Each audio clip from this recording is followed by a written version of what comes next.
তাইলে সে নফলের মাধ্যমেই চাক। আমার নৈকট্য আমার কুরবত কেউ যদি চায় তাহলে সে যেন নফলের মাধ্যমেই চায়। নফল বলতে নফল নামাজ, নফল বলতে দুরূদ শরীফ, নফল বলতে জিকির আজকার, নফল বলতে সাধারণ দান খায়রাত, যতগুলো অতিরিক্ত কাজ আছে যেটা আপনার উপরে ফরজ হিসেবে আসে নাই, সবগুলাই তো নফল। ওই কাজগুলোর মাধ্যমে আপনি আল্লাহর নৈকট্য অর্জন করবেন। ওই কাজগুলোর মাধ্যমে আপনি আল্লাহর নিকটবর্তী হবেন। আপনি যত আল্লাহর নিকটবর্তী হবেন, এক সময় আপনার হাত থাকবে না, এটা আল্লাহর হাতে পরিণত হবে। এক সময় আপনার কান থাকবে না, এটা আল্লাহর কানে পরিণত হবে। এক সময় আপনার জবান থাকবে না, এটা আল্লাহর জবানে পরিণত হবে। এক সময় এটা আপনার পা থাকবে না, এটা আল্লাহর পায়ে পরিণত হবে। আল্লাহর কি হাত আছে, আল্লাহর কি মুখ আছে, আল্লাহর কি পা আছে, আল্লাহর কি চোখ আছে, আল্লাহর কি কান আছে?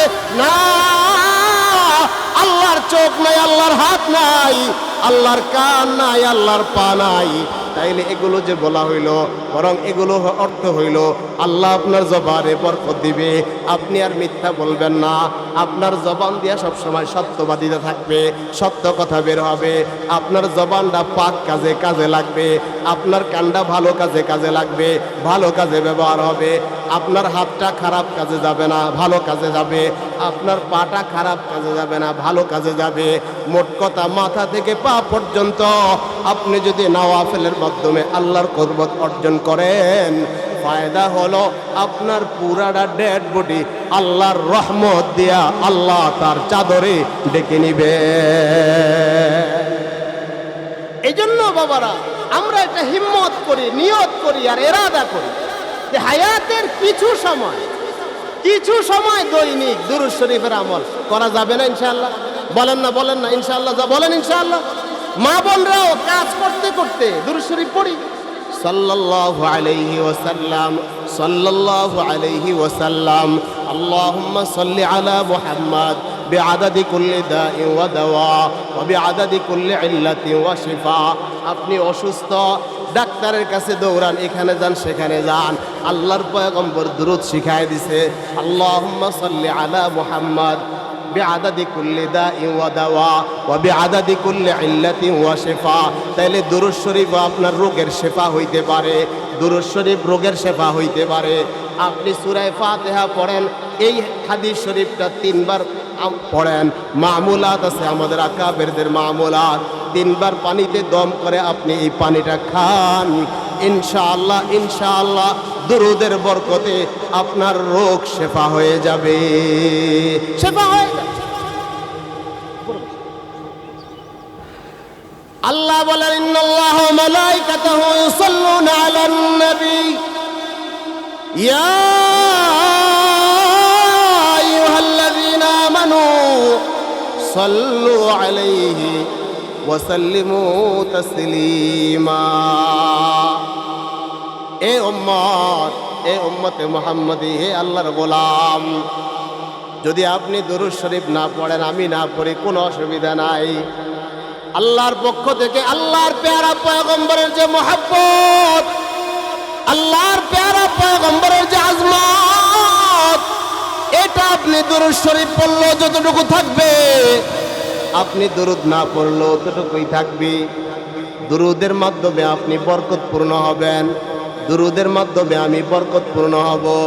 দুরূদের মাধ্যমে নবীর কোনো সম্মান কমেও না আর বাড়েও না। নবীর সম্মান আল্লাহ যা দিয়ে রাখছেন তাই থাকবে।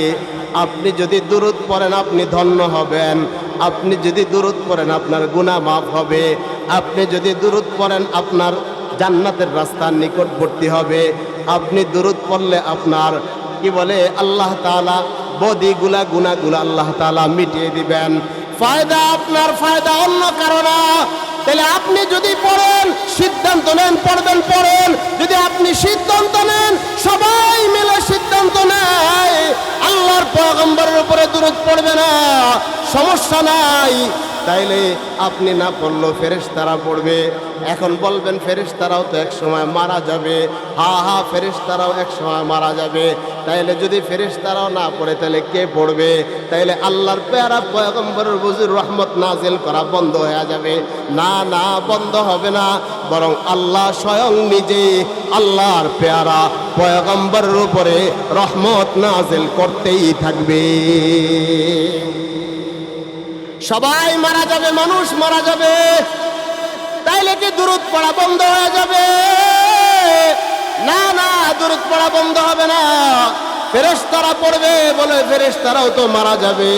হা ফেরেশতারাও মারা যাবে, তাইলে কি দুরূদ পড়া বন্ধ হয়ে যাবে নাকি? না, বন্ধ হবে না, বরং এই রহমতটা আল্লাহ তাআলা তার প্যারা পয়গম্বরের উপরে সব সময় জারি রাখবেন।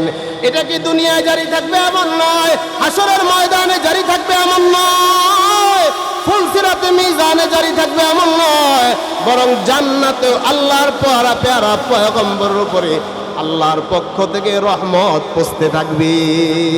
এটা কখনোই বন্ধ হবে না।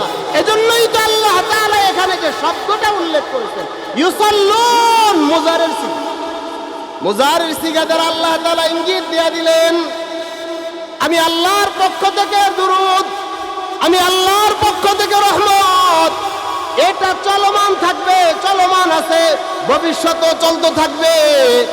এটা দাওয়াম ও ইস্তেমরার, এখন তো আছে, সামনেও চলবে। তাইলে আল্লাহর জন্য ভবিষ্যৎ কতদিন? আল্লাহর জন্য ভবিষ্যৎ কতদিন? আল্লাহর যেমন ভবিষ্যতের শেষ নাই, আল্লাহর পেয়ারা পয়গম্বরের উপরে রহমত নাজিলেরও শেষ হবে না। আওয়াজ করে বলেন আল্লাহু আকবার। আল্লাহর তো ফানা নাই, আল্লাহর যত ফানা নাই, আল্লাহর পক্ষ থেকে তার নবী ও রহমতের উপরে রহমত পাঠানোর সময়ও কখনোই শেষ হবে না। আল্লাহু আকবার বলে, কখনোই শেষ হবে না। তাইলে সিদ্ধান্ত করে ইনশাআল্লাহ হায়াতের একটা সময়, হোক 10 মিনিট, হোক 5 মিনিট, অথবা আমরা শুইতে 5-10 মিনিট আল্লাহর রাসূলের উপরে দুরূদ শরীফ পড়তে পারবো না ইনশাআল্লাহ? বলে না কে ইনশাআল্লাহ?